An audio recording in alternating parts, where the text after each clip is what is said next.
Hello అండి. Welcome to our channel. నేను మీ సిరి. ఈరోజు మనం చెప్పుకోబోయే కథ 'ధరణి కళ్యాణం' పార్ట్ 11. ఇక కథలోకి వెళ్దాం. పర్వాలేదు. ఈసారి గగన్‌కి తనని తాను అర్పించుకోవడానికి సిద్ధమే కదా! బాత్రూమ్ నుంచి బయటికి వచ్చి డ్రెస్సింగ్ రూమ్ వైపుకి పరిగెత్తింది ధరణి. విచిత్రంగా గగన్ తనని చూడను కూడా చూడలేదు. ధరణికి చిత్రంగానే అనిపించింది. చీర చేతిలోకి తీసుకుని వెంటనే గగన్‌కి నచ్చదు అని గుర్తొచ్చి పక్కన పెట్టేసింది.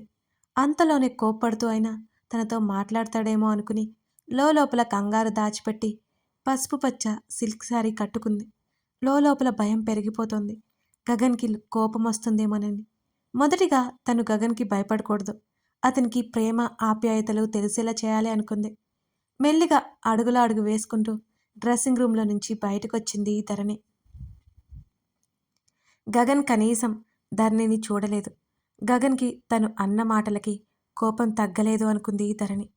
ధరణిని చూస్తే ఎక్కడ కంట్రోల్ మిస్ అవుతాడేమో అనుకుని ధరణిని చూడడమే మానేశాడు గగన్. డోర్‌కి లాక్ పెట్టి వస్తూ అంతకుముందు కింద పడిన జ్యూస్ సంగతి మర్చిపోయి మామూలుగా బెడ్ వైపుకి నడిచింది. ఆ చిక్కడి జ్యూస్ మీద కాలేసి జర్రున జారుతూ ఆ అని అరుస్తూ వెల్లెలకలా పడి కంగారుగా లేవబోయి దబ్బున చతికిల పడింది. ధరణి అరుపుకి ధరణి వైపు చూశాడు. కింద పడి అమ్మో అయ్యో అనుకుంటూ తల కిందకి వేలాడదీసుకుంది ధరణి. వెంటనే ఆమెను చేరి కబుక్కున ఆమె ముందు మోకాళ్ళ మీద కూర్చుని పడ్డావా అని అడిగాడు కంగారుగా.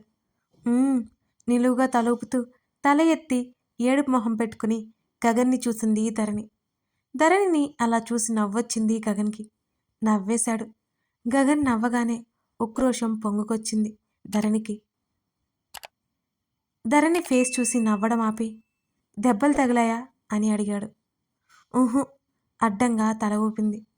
ప్రాబ్లం ఏం లేదు కదా, లే ఇక అంటూ చేతిని ముందుకు పెట్టాడు. అతని చేతిలో చేయి వేసి లేవాలి అని ప్రయత్నించింది. కాస్త నడుము వెనుక భాగం దగ్గర నొప్పి అనిపించింది. మెల్లిగా లేచింది. బెడ్ దగ్గరికి నడిపించాడు. గగన్ చేతిని పట్టుకుని బెడ్ మీద కూర్చొని మెల్లిగా వెనక్కి వాలింది. అంతే మెల్లిగా ఒకవైపుకు తిరిగి నడుము నొప్పి కలుగుతోంది. ఆ క్రమంలో అతని చూపు ధరణి నడుము మడతల్లో చిక్కుకుంది. ఇంతకు ముందు ఒకసారి ఇలాగే జరిగి కంట్రోల్లో ఉండలేకపోయాడు. మళ్ళీ ఇప్పుడు కూడా అంతే. ముఖం పక్కకు పెట్టుకుని మళ్ళీ మరోవైపుకి తిరిగి పడుకున్నాడు.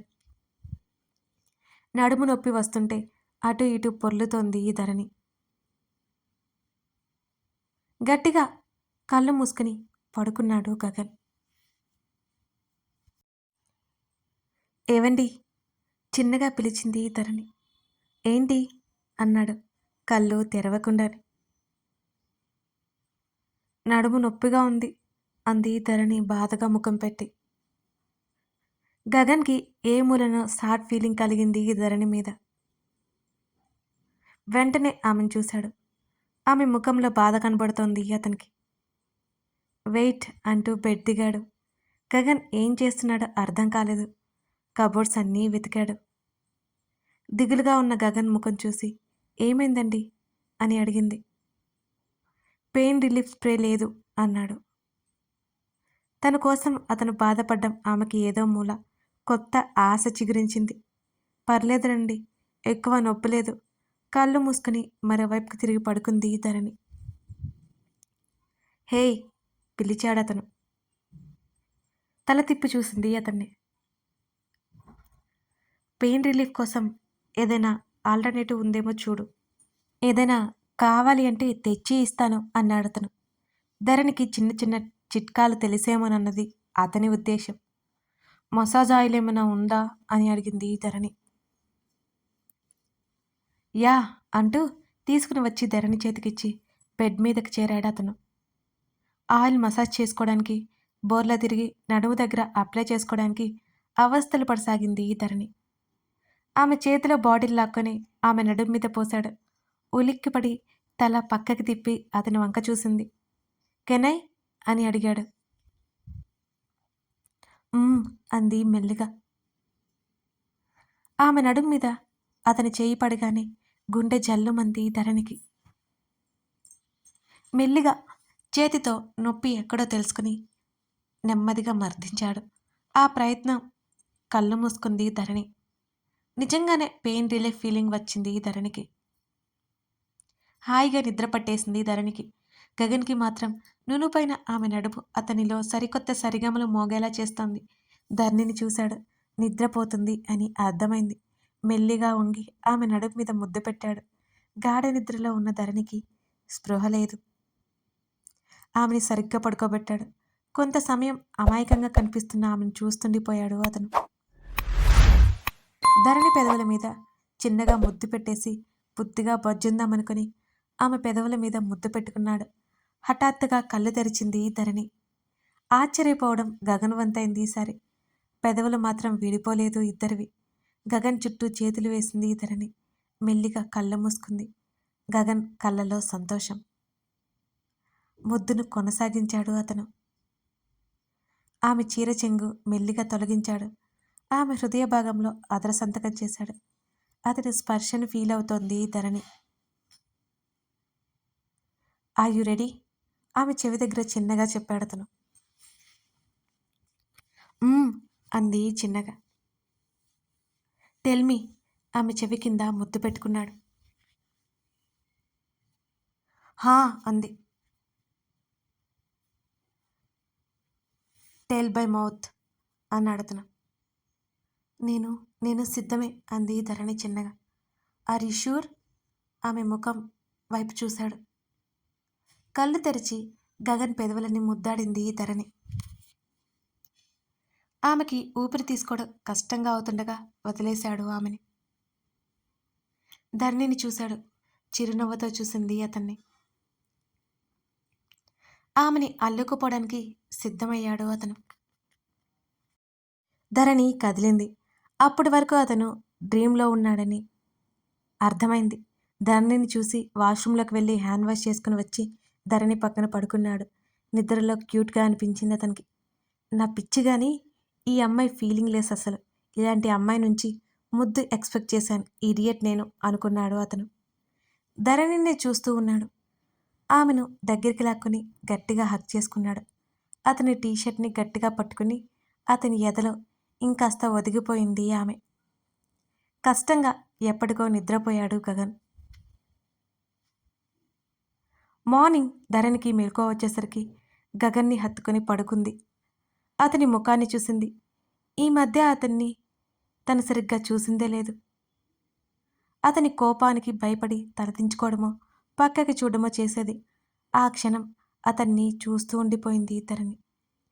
ఎంత చక్కగా ఉన్నారు అనుకుంది. కొంత సమయానికి తేరుకొని అతని నుంచి మెల్లిగా విడిపించుకుంది.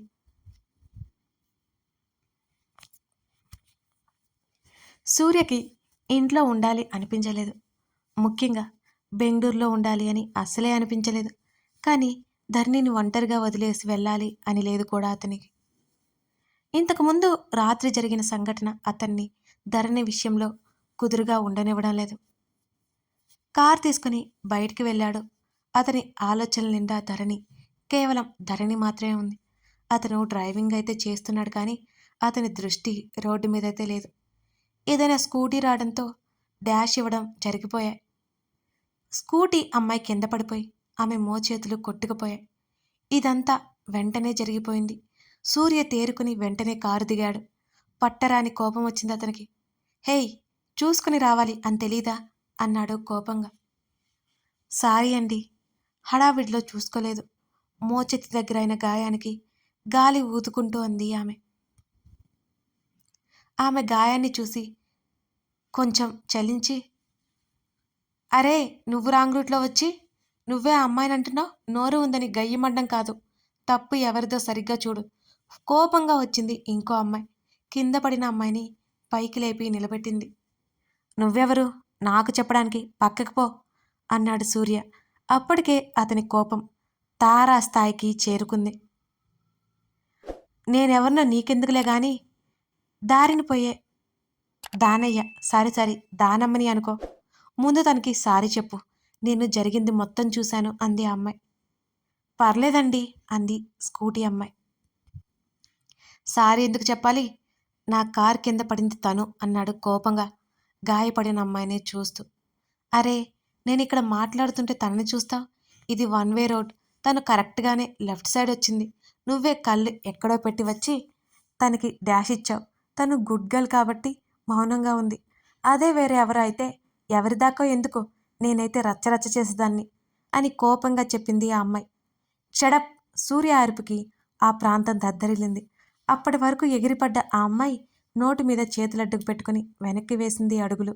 కింద పడిన అమ్మాయి భయంతో సూర్యని చూసింది. అతను ఒక్కో అడుగు వాళ్ళని సమీపిస్తుంటే, సార్, ఆ అమ్మాయి తప్పేం లేదు. నా మీద కన్సర్న్‌తో మీతో గొడవ పడింది. తన్ని వదిలేయండి అని సూర్య చేతిని పట్టుకుంది వెంటనే. ఎర్రబడిన కళ్ళతో చూశాడామెని. గబుక్కున అతని చేతిని వదిలేసింది ఆమె.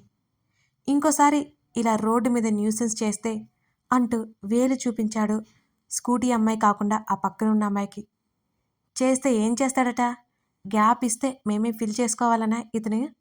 అమ్మో, నోరు తెరిస్తే కొట్టేలా ఉన్నాడు అనుకుని మౌనంగా ఉంది ఆ అమ్మాయి.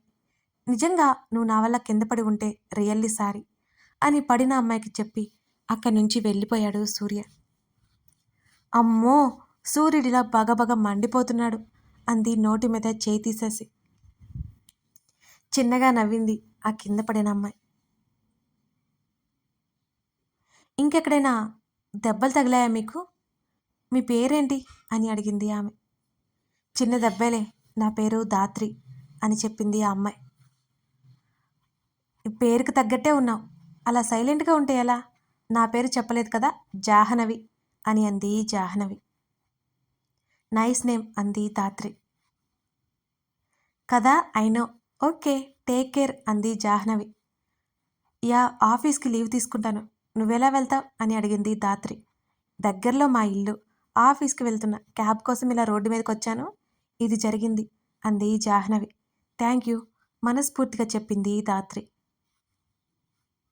ఇట్స్ ఓకే, జాగ్రత్తగా వెళ్ళు అని చెప్పేసి క్యాబ్ రాగానే వెళ్ళిపోయింది జాహ్నవి.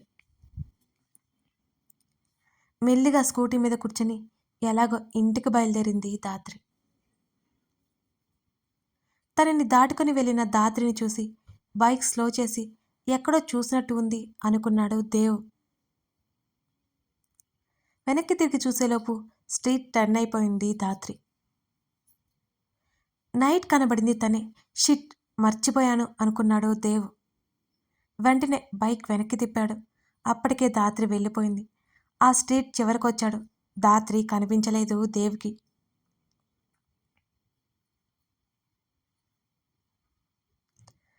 ఆయనకి ఎలాగూ నచ్చట్లేదు. ఇప్పుడు ఇవి అవసరమా? ఆయనకి నచ్చే విధంగా ఉండాలి అనుకుని గగన్ తెప్పించిన డ్రెస్లో ఒక డ్రెస్ వేసుకుంది ధరణి. గగన్కి కాఫీ పట్టుకుని వెళ్ళింది. అప్పటికే కాల్ మాట్లాడుతూ ఉన్నాడు అతను. కాఫీ గగన్ ముందు పెట్టింది. మాట్లాడుతూ తీసుకుని నెమ్మదిగా తాగుతున్నాడు. ఓకే, హాఫ్ అన్ అవర్లో ఉంటాను అని కాల్ కట్ చేశాడు అతను. నా ఫ్రెండ్కి యాక్సిడెంట్ అయింది. హాస్పిటల్కి వెళ్ళాలి. వస్తావా అని అడిగాడు ధరణిని చూస్తూ. అమ్మ నిన్ను కూడా తీసుకుని వెళ్ళమంది. నీ ఇష్టం. రావాలి అనిపిస్తే రా. మళ్ళీ అతనే అన్నాడు. టిఫిన్ చేసి వెళ్దామా అని అంది ధరణి. వస్తున్నా అన్నాడు. ఇద్దరు టిఫిన్ తినేసి బయలుదేరారు. ధరణి శరణ్ గురించి చెప్పాలి అనుకుంది. హాస్పిటల్కి వెళ్ళొచ్చాక చెప్పొచ్చులా అనుకుని ఆగిపోయింది. ఇద్దరు హాస్పిటల్కి వెళ్ళారు. చుట్టూ చూస్తూ ఉండిపోయింది. ఆలోపు డీటెయిల్స్ కనుక్కొని వచ్చి ఇద్దరూ కలిసి గగన్ ఫ్రెండ్ దగ్గరికి వెళ్ళారు. బెడ్ మీద ఉన్న శరణ్ని చూసి ఆశ్చర్యపోయింది ధరణి. శరణ్ ధరణిని భయం భయంగా చూశాడు. అక్కడ అంజలితో పాటు ఇంకో ఇద్దరు శరణ్ ఫ్రెండ్స్ ఉన్నారు. ధరణిని చూసి బాగుంది అనుకోకుండా ఉండలేకపోయింది అంజలి. అసూయ మొత్తం కళ్ళల్లో నింపుకొని చూసింది ధరణిని. ఎలా జరిగింది? అంజలిని చూస్తూ అడిగాడతను. ఆ రోజు చెప్పాను కదా గగన్, ఎవరో శరణ్ని కొట్టారు అని అంది అంజలి. శరణ్ మాత్రం ధరణినే భయపడుతూ చూశాడు. ధరణికి మెల్లిగా మెల్లిగా అర్థమైంది ధరణి ఇంకా గగన్కి ఏం చెప్పలేదు అని. ఒకవేళ చెప్పినట్టయితే ఈ పాటికి గగన్ శరణ్ని మక్కీలు విరగ్గొట్టేవాడు అని తెలుసు శరణ్కి. వెంటనే ఏదో వ్యూహం పన్నాడు. ఎవరు కొట్టారు? శరణ్ని అడిగాడు కన్సర్న్గా గగన్. ధరణి వైపు చెయ్యి చూపించాడు. అప్పటి వరకు శరణ్ని గమనిస్తున్న ధరణి ఉలిక్కిపడి గగన్ని చూసింది. అయోమయంగా ధరణిని చూశాడు గగన్. ఆ రోజు ధరణి వెంట ఎవరో పడితే ధరణిని కాపాడడానికి నేను వెళ్ళాను. నన్ను కొట్టి పడేశాడు అని చెప్పాడు శరణ్. శరణ్ మాటలకి అవాక్కైంది ధరణి. అతని జిత్తుల మారితనానికి ఆశ్చర్యపోయింది. కథ కొనసాగుతోంది. ఇప్పుడు శరణ్ గురించి ధరణి బయటపడుతుందా? ధరణిని శరణ్ ఏం చేయాలనుకున్నాడో గగన్కి తెలిస్తే పరిస్థితి ఏమవుతుంది? ఈ కథ నచ్చితే తప్పకుండా లైక్ చేసి మీ అమూల్యమైన అభిప్రాయాలను తెలియజేయాలని మనవి. అలాగే సబ్స్క్రైబ్ చేసుకున్న వారుంటే సబ్స్క్రైబ్ చేసుకోండి. Thank you for watching this video.